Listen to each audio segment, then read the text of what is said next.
కుంభరాశి ధనిష్ట 3-4 పాదాలు, శతభిషం, పూర్వభాద్ర 1-2-3 పాదాలలో జన్మించినటువంటి జాతకులు.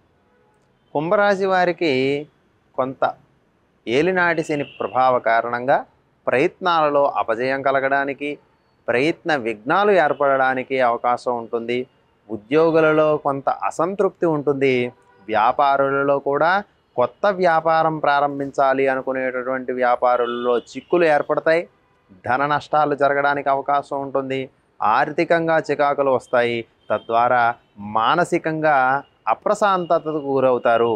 కుటుంబంలో కూడా సహకార లోపం ఏర్పడుతుంది. కాబట్టి వీరు కుంభరాశి వారు ఈ పక్షం రోజులు తగినటువంటి జాగ్రత్తలు తీసుకోవాలి. ధనము అవసరానికి సమకూరుతున్నప్పటికీ కూడా అది ఎలా ఉపయోగించాలో తెలియకపోవడం వలన మానసికంగా చితికిపోతూ ఉంటారు.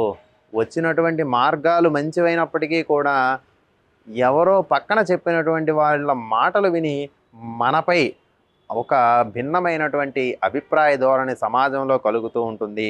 ఆ మాటలకు గురి అయినటువంటి ఈ జాతకులు చిన్న చిన్న ఇబ్బందులు పడుతూ ఉంటారు.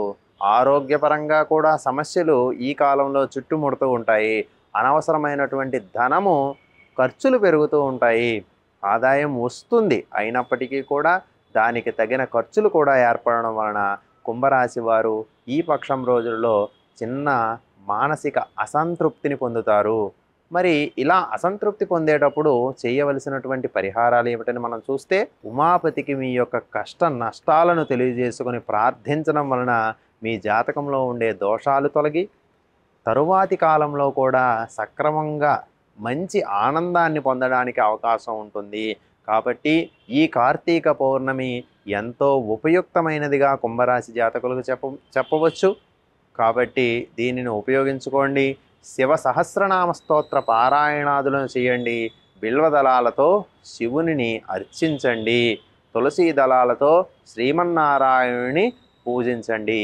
ఇది మీకు ఎంతగానో ఉపయుక్తం అవుతుంది.